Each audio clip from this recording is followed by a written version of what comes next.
Wendell was a panhandler near my college. I always gave him my change when I had extra. Usually I kept a hard rule not to give money to individuals because I gave it to known local charities instead, where I could be sure the money is going to a specific cause. This one panhandler though, he always sang opera music, quite beautifully, all things considered, even though it was clear he was begging for money due to poverty and homelessness, not busking for tips. I always thought it was admirable that he was trying to perform a service in exchange for the money, and I don't like carrying coins, so I gave what I could. It wasn't much, barely $1 each time. I would occasionally strike up conversations with Wendell, even if I didn't have any money for him. He liked to make students laugh with funny impressions or jokes. He was a bit older. I'm an undergrad, and he was probably in his 40s or 50s, so we'd mostly have quick chats about the news or the weather, or whatever. Nothing deep. Sometimes he'd randomly share something so intimate that I'd feel obliged to reciprocate with something at least superficial personal. Example, he'd blurt out that he almost went to college on a baseball scholarship, but drugs ruined everything. I'd be like, oh wow, sorry to hear that. I play volleyball. Not for scholarship though. See you around, okay? Once Wendell called me over while I was walking with a professor / my advisor, and I didn't want to be rude, so I went over just to say a quick hello and introduce my advisor. When we walked away, my advisor was pretty clearly horrified and asked why Wendell knew me by name. I explained our little friendship. He said that the homeless in the city weren't like the homeless in the smaller towns back home. I figured he was being elitist, and I think he could tell that I hadn't taken him seriously, because after we dropped the subject, just before I left, he reiterated that I shouldn't forge friendships with the homeless population in the city, or even give them money because of the chronically homeless. The ones in the streets enough that you could get to know them tend to have criminal or addictive histories. I was surprised because my advisor is usually pretty progressive and passionate. So I appealed to him with, Wendell is a victim of a post-capitalist society, and all the other things I learned in his very own class. But he wasn't having any of it, basically saying however Wendell became chronically homeless, now he was and I should act accordingly. So my professor strongly implored me not to continue even talking to Wendell at all. I kind of shook my head thinking, okay boomer, and if anything, felt fortified by the warning, like it was a confirmation that I was a radical doing the right thing, leading a new path, breaking down barriers, bettering society. I got closer to Wendell and shared more of my life with him. But the very next time I had talked to Wendell, he was really irritable and distant. I wasn't sure why, until he said, so, your boyfriend, you two live together or what? I had no idea what he was talking about. I said, what boyfriend? And he said, the guy I met yesterday you were walking down the street with. And I laughed. I explained it wasn't my boyfriend. It was just my academic advisor. Then all of a sudden he wasn't irritable anymore. He was as chatty as he's ever been. I probably should have taken that as a red flag. But I didn't think about Wendell much at all then. I only saw him once or twice a week and only for a few minutes. It was around then that Wendell started bringing me gifts. I'd pass him and he'd have flowers for me, or a metal machine piece. I never refused because I figured it was a means of preserving his dignity when accepting money, like with his opera singing.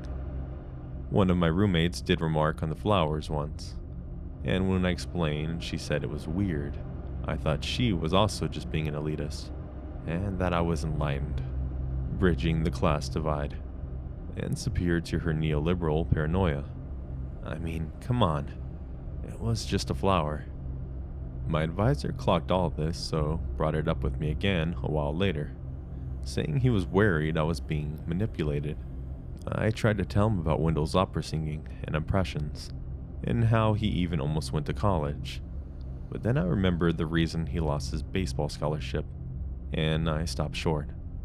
Looking at it through that lens kind of made me reconsider the whole thing. I thought about what my professor had said. Sparing the details, we did talk for like half an hour, and I finally connected the dots that Wendell did have a history of drug use.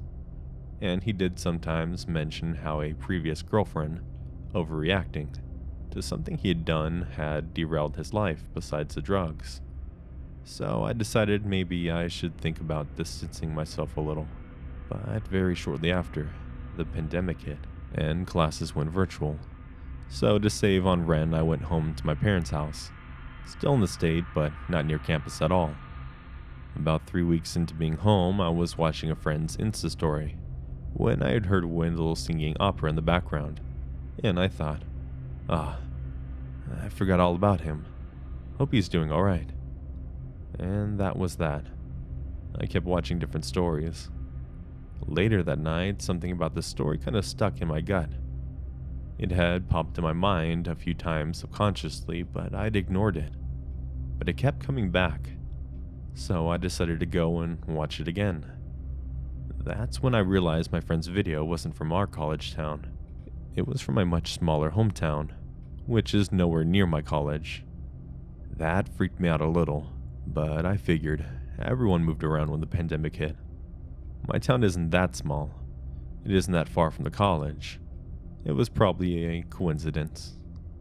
I really wanted to mention it to my parents, but they had always warned me against talking to homeless people. Besides, like, can I buy you a meal? So I felt too embarrassed to explain the situation to them, especially since it was probably a coincidence, and I would sound so conceited if I were like, he definitely followed me. Because aren't I just so great that he's probably obsessed with me? We have a type 1 diabetic in the family, so we took quarantining very seriously. I figured I'll never see him anyways. I'm not going out anytime soon, it doesn't matter where he is. And nothing happened. Well, one thing. A girl from my high school who also ended up my college called me, and in summary said, "This is going to sound really weird, but I feel like I should say something. I was downtown and a beggar asked me about you. Like, specifically you. He knew you were on club volleyball. He knew your major. I didn't tell him anything, but I thought you should know." I was pretty alarmed at first because how would he know I know this girl? But once we talked, I learned that she had been wearing a sweatshirt from our college. So I thought about it and decided he probably saw that sweatshirt. Figured she might know me from college since we're both from this town, and was just trying to find out how I was doing. I thought it was sweet, also a little weird. But he was a little weird. That was part of his charm. I thanked her but told her not to worry about it. Besides, I wasn't in town much longer anyways. I had decided to go live back near campus. It was impossible to get my coursework done with my whole family around all day. So I went back to campus a while later. Didn't think about Wendell at all, until I saw him back on the same corner just a week after I returned to campus. Okay, even I knew at that time that something was wrong. I stopped giving him my money, stopped talking to him, but it was so humiliating by how low and mighty I might have been insisting that nothing was wrong, and everyone else was being paranoid and elitist, that I decided not to tell anyone what I had noticed. I was already barely leaving my apartment, never going on campus, and his usual spot was right by campus. I felt bad about potentially hurting his feelings, or reading too far into the situation, but I figured he'd get the message, and better safe than sorry. After finals, I decided to visit my brother in a different state. His roommates had moved home, leaving in an extra bed, so I drove up to his place to celebrate the end of the year and get away from it all. About the 9th day in, I was woken up way earlier than usual. When my brother isn't working in school, he sleeps until noon, to the sound of my brother talking at the door. I got up to see what was going on because we weren't seeing anyone. We stayed totally quarantined. His state was being hit pretty hard. My brother was talking nicely to someone outside through a crack in the door, and when he turned, he looked royally pissed at me. He turned back outside and said, "Hold on here." Closed the door despite the other guy protesting, but I couldn't hear what he said exactly. My brother immediately got in my face and, whisper yelling, said, "Mom and Dad are gonna kill you." I had no idea what he was talking about, but my first thought was the cops had come to arrest me for something.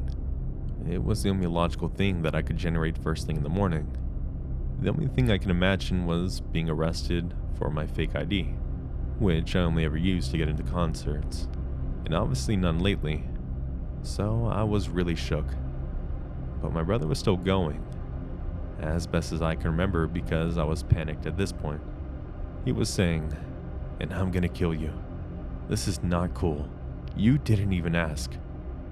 I wouldn't have said yes anyways. "But you didn't even think to ask?" I realized that you didn't align with being arrested, so finally I was like, What are you talking about?" And he said, "You're dating a 40-year-old guy? Older, 45 maybe? Of all the people out there, I mean, Jesus. Dad's gonna kill you, and then have a heart attack and die, which will kill Mom, and you invited him to my house while we're supposed to be socially distanced? You two can go get a hotel, because he isn't coming in here. I wasn't a dick to him, out of respect for you. But if he doesn't leave now, that's gonna change." So, I had no idea what he was talking about. None. I hadn't connected any of the pieces yet. Because you've got to remember, Wendell was such a small part of my life until this point. I almost never saw him or thought about him. My whole world had been turned upside down by a pandemic in the preceding few months. He was background noise, faint background noise, compared to all the other stuff that I had going on. So I just said the first thing that came to mind. "Dude, I don't know why you're getting so mad at me. I don't have a boyfriend. I don't know what you're talking about. Someone's got the wrong house." My brother looked like he was ready to rip my face off. He said, "We're adults. Come on. Don't freaking lie to me. I'm not Mom and Dad. We can't deal with this if you're going to lie to my face." And I said I wasn't lying. I think you could tell from my expression and tone that I genuinely was serious.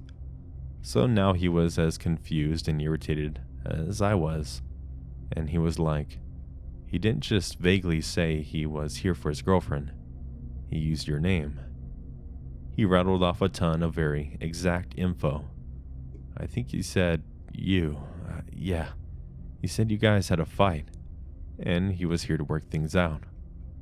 Now, I've been looking for a boyfriend for a long time, so I was half thinking, maybe dreams do come true. Might as well see who it is. But I was also starting to feel a bit sick in the pit of my stomach, because it would be one thing if this happened on campus or back home, but I had changed states.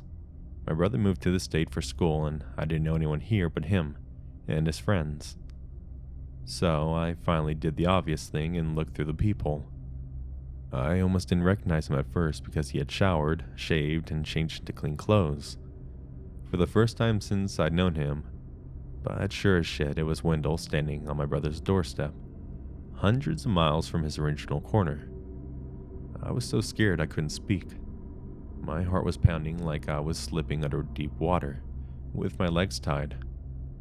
I just backed away from the door and sat down on the couch and tried to collect myself. My brother thought that this was my affirmation that there really was some secret older boyfriend who had just made himself known. So it took a minute for him to cut off his ranting and his dramatic, "what will Grandma think?" stuff. Finally, he realized I was tearing up and he sat down, calmed down and apologized and said we'd figure it out. And I whispered, still out of breath, "No, you don't understand. He followed me here." My brother still didn't get it. "What? You don't want him to come here? What was your fight about?" he asked. Still thinking the guy was my boyfriend, I managed to repress my panic enough to explain the broad strokes to him. But I don't think he fully grasped how creepy it was in the moment, because he was like, "You're shitting me. That's hilarious. I'll take care of this." He went to the door and called from behind it, Yo, just checked. She's not here. Must have packed out this morning. You should do the same.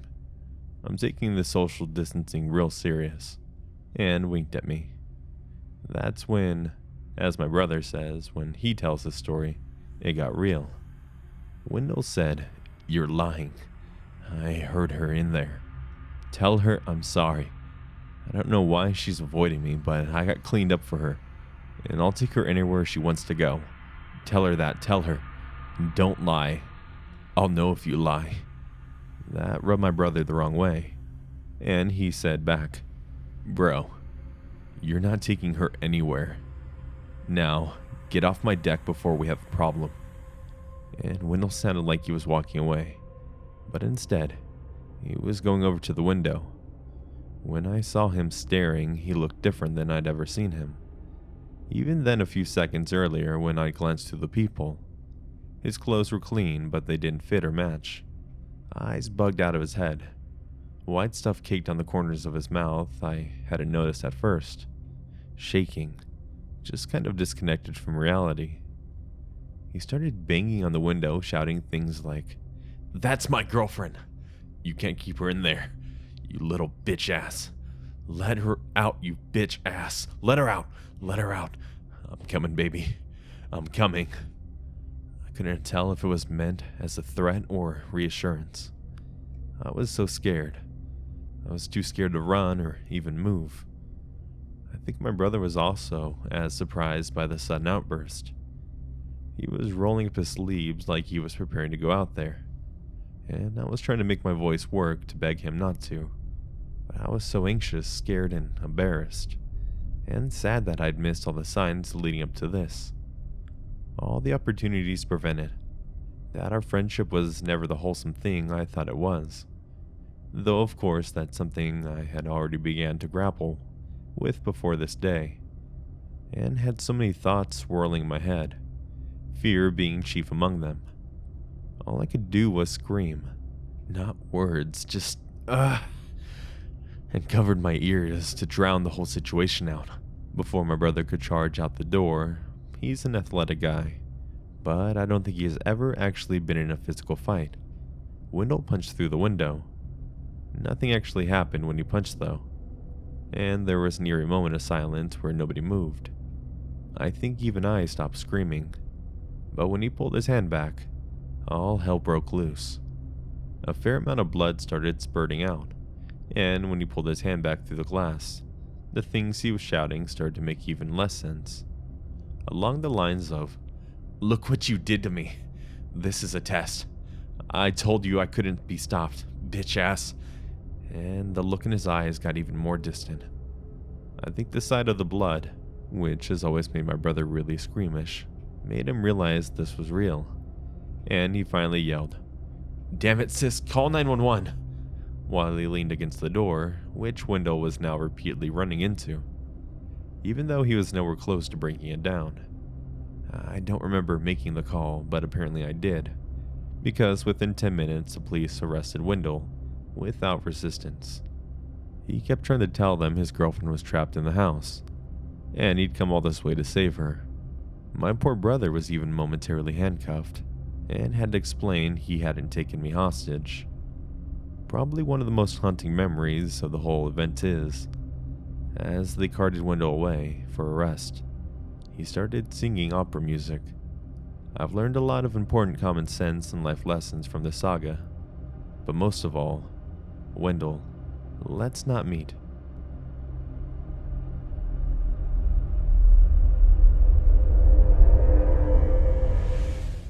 So this happened about 9 years ago, when I was a 17-year-old teenager.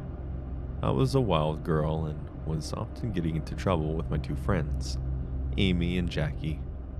This one particular night, I was dropping them off after staying out late, doing our usual shenanigans. It was about 3 a.m. and they lived less than a mile from my house, in a safe neighborhood. First, I dropped Jackie off, and next was Amy.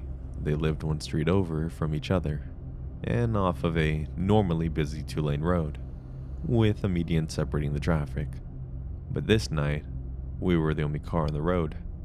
That is until I saw headlights coming straight for us. I originally thought it was coming from the opposite side of the traffic, but it wasn't. I started frantically honking my horn because they were picking up speed and getting closer. I got as far right as possible and put on the brakes, bracing myself for a possible collision.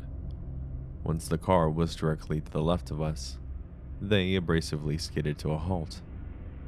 I could see the figure of an older man between the ages of 50 to 60, with gray hair and glasses.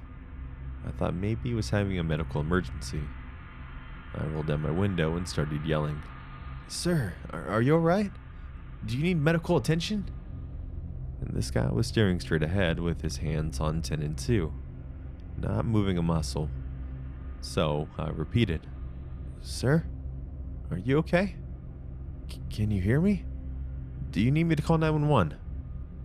This dude ever so slowly turned his head to face us, and I repeated the question for a third time, feeling uneasy now but still concerned. He still hasn't uttered a word when he slowly gets out of his car and just stands there in the middle of the road, staring at Amy and I.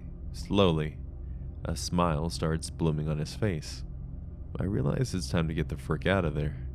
I quickly put my car in gear, and when I do, this dude starts sprinting towards us. Now we're both screaming obscenities and what the fricks at each other. I look in my rearview mirror, and now this guy is standing in the middle of the road, motionless. I decide to loop around to see if he's still there, and because I still have to drop Amy off. We loop around to the same road in maybe 3 minutes, and he's nowhere to be found. Him and his car are gone, with the only proof of our encounter the skid marks he left behind. 9 years later, and I still have no idea what happened. Did he need medical attention? Probably not, because he stood up and chased us. Why didn't he speak? Why was he driving on the wrong side of the road? And why was he moving so slowly? So, creepy ass dude who didn't speak. Let's never meet again.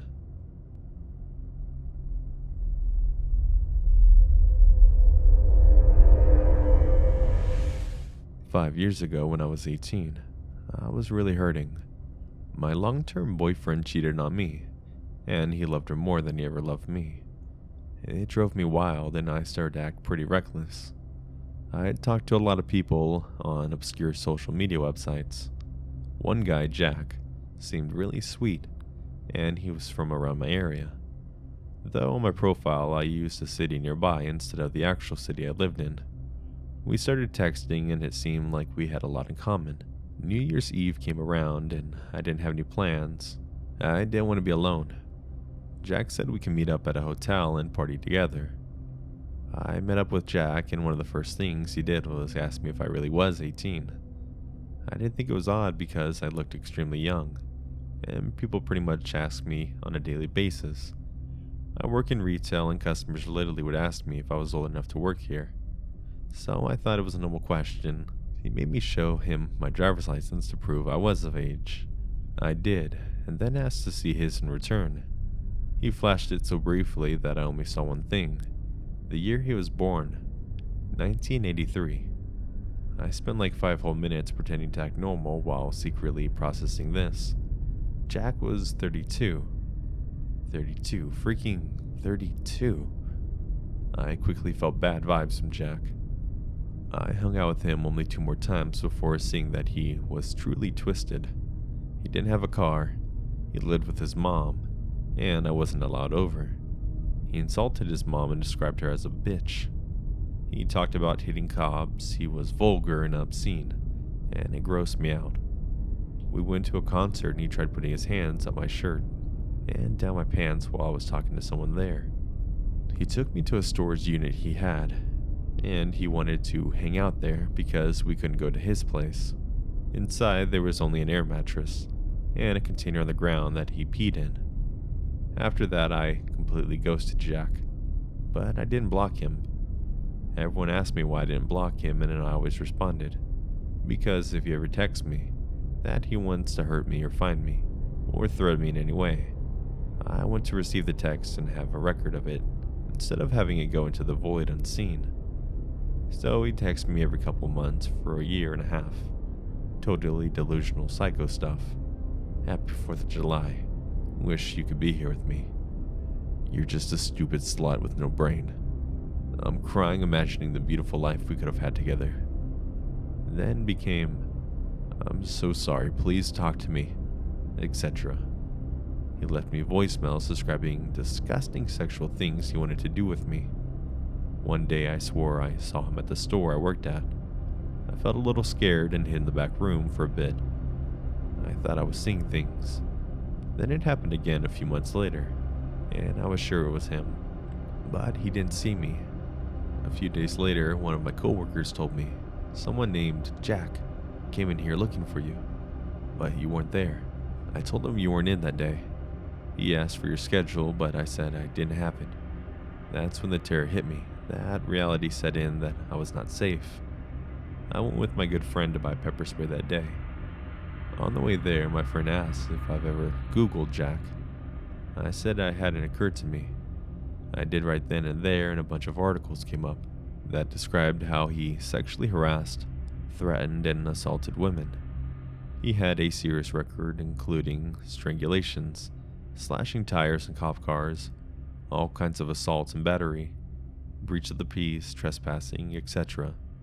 There were news articles about him sending sexually explicit pictures to underage girls. I saw his mugshot. Seeing Jack's mugshot online was another reality check. That same day, I went back in bed at home with my parents. There was someone at the door, and my stepmom went to answer it. "Someone named Jack is here for you." She was confused. I immediately panicked and told her everything. She told him I wasn't there and he left. I finally called the police. Saving every text and voicemail from him came in handy, because I emailed it all to the officer handling my case. He responded that he was deeply disturbed, and by the voicemails, that apparently the case was severely more sinister than I let on with the police in person. I came in and gave statements. They put a warrant out for Jack's arrest. I got a full no-contact, protective order against him. During the month and a half it took for them to find Jack, he visited my work one more time. The security's got it all on tape. He walked around the entire store, every department, every aisle. Jack came to my house one more time. I was laying outside in the pool in my backyard. My stepmom came to tell me that she was leaving for work, and that I'd be home alone. She drove off only a few minutes later, and I hear a commotion in the driveway, and my stepmom yelling. I hear her scream, "Get inside right now and call 911. I knew Jack was there. I instantly jumped off the floating bed I was on, swam like I never swam before, and bolted up the stairs into the house, through the back door and locked it, ran to the front door and locked it, ran into my room and hid in my closet, all with crazy speed that I had no idea I was capable of. I remember hiding and hearing my heartbeat, hearing my crazy breathing, and hearing the water dripping all over the hardwood floors since I didn't get a towel. When my stepmom came, she told me that she was on her way to work, when she saw a car that looked like the one Jack had had when he came to see me that other time. And on a hunch, she turned around and followed him back here. That blows my mind. If she didn't notice that car, make that connection, feel that slight gut feeling, turn around and risk her job, I don't know what would have happened to me. That was my last encounter with Jack. I haven't heard from him since, but I'm still in fear constantly. He is awaiting a criminal trial. Please, Jack, let's not ever meet again. Ever.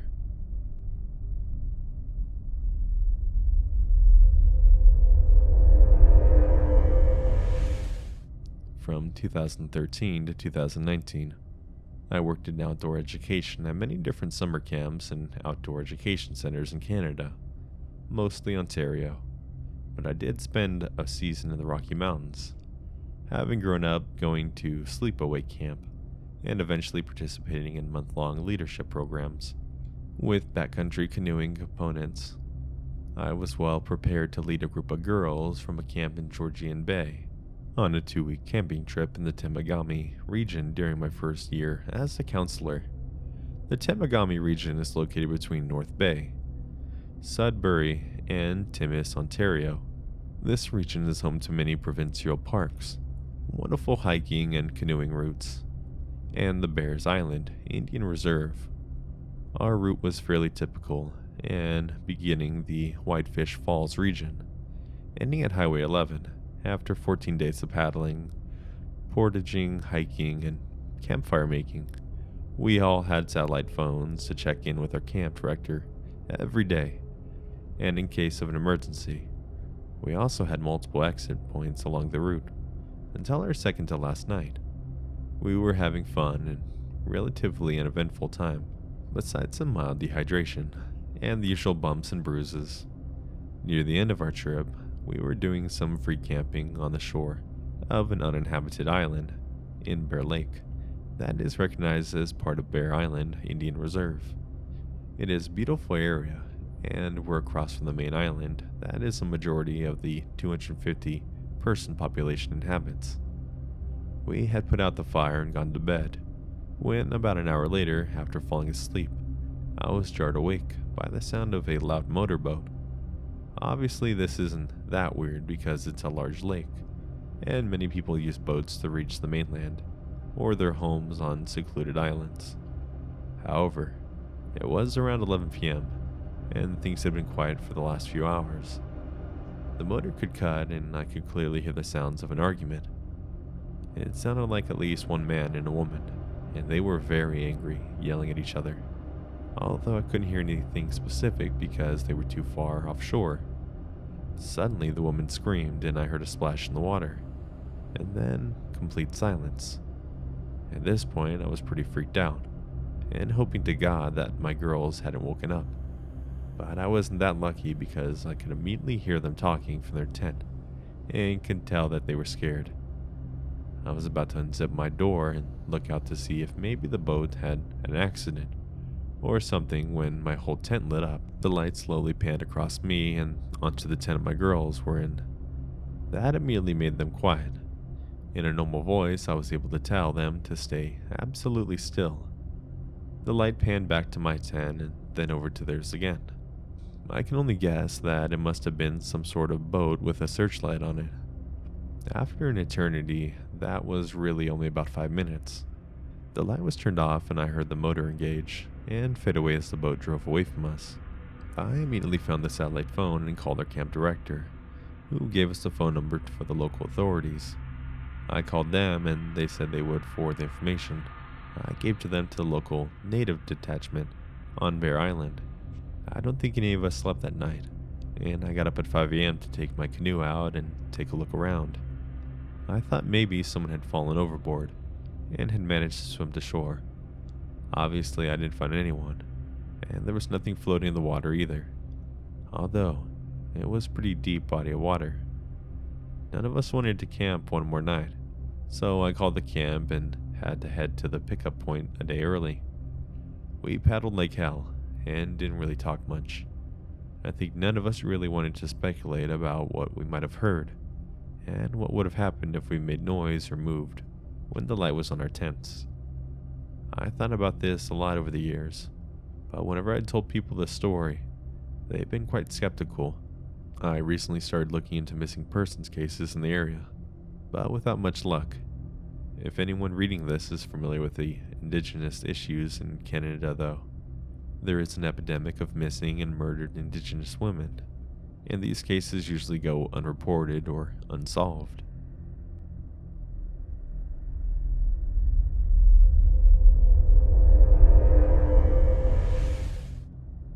This happened in August of 2017.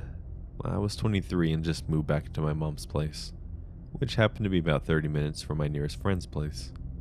My car broke down, so I was Ubering everywhere I had to go. I went down to my friend's place to help them move. Went to Target to grab some champagne and orange juice, because I apparently hated myself and thought an immediate hangover was a great idea. Fast forward to the night, and of course I'm doubled over throwing up with a migraine, and can barely lift my head, and I have to work the next day's morning shift. My friends have no idea where they have any sort of over-the-counter medicine for headaches, but of course the stoner of the house offers me an edible. Now, I may have killed a bottle of champagne, but I haven't touched marijuana in years. I ate half of that edible and waited for about 45 minutes to feel better, and called my Uber. I was getting picked up in an apartment complex and of course had to walk to the front to find the driver, because I've never met an Uber driver that can locate any address with accuracy. I get into the back seat and he turns around to introduce himself. This guy has a southern drawl that would make molasses seem like water. It was at this moment I realized I fucked up. I told him I had a migraine and just wanted to go home. He pulls out a bottle of water that was already opened and some random pills and tells me these should make me feel much better. So of course I politely grab them and then proceed to stuff them in the seat and shove the water bottle in the pocket in front of me. We begin our 30-ish minute journey to my mom's apartment. If it weren't for Mary Jane coming along for the ride, I probably would have hopped out right then. This guy starts off the drive by telling me prison stories, and then somehow it delves into how the world's going to end by December 20th, something of 2017. Every few sentences, he is now bringing up his bunker. He asked me constantly if I wanted to head there instead of home. My high-ass self kept telling him that I'd love to, but I have to work so I can. Maybe next time, I guess. He's cycling through conspiracies from the earth is flat to Kandahar, Afghanistan giants. He says, I probably shouldn't tell you this, but look up Kandahar, Afghanistan on YouTube. Also, in case y'all didn't know this, the world ain't heliocentric. Just get a pair of binoculars, you'll see. At some point he's telling me that he has an arsenal of guns. He asks me if I have guns, and my liberal millennial ass tells him I have lots of guns. He grows opium at his bunker, and again asks me to come with him. I'm panicked, texting everyone I know, sharing my location, and started recording. I managed to get about 7 minutes of total of the 30-minute drive on film. We're getting closer and closer to the exit he needs to take to drop me off. He's still in fear that left lane is the 4th left highway. I kept telling him to move over, an exit is coming up, and this creepy ass fucker keeps telling me how well stocked his bunker is. He misses my exit. Finally I lose it and start screaming at him to get me home, and that my mom is waiting for me, and I have work tomorrow. Like my job means anything to the psycho, or even me. He finally does get off the exit after I start kicking his seat, threatening to jump out of the moving car. I ran out of the car so fast when he hit the red light outside of my apartment complex. As soon as I got inside, I tried telling my mom what happened, but she brushed it off as more disappointed that I told her I had taken an edible. The next morning, I coherently explained what actually happened and showed her the video, and we reported him to Uber. I still take Ubers on occasions, but I will never take one while alone or inebriated ever again. And this is the reason I don't consume THC. The universe knows when I'm high, and things like this happen to me. So, creepy Uber driver, wanting to take me to his bunker, let's not meet ever again.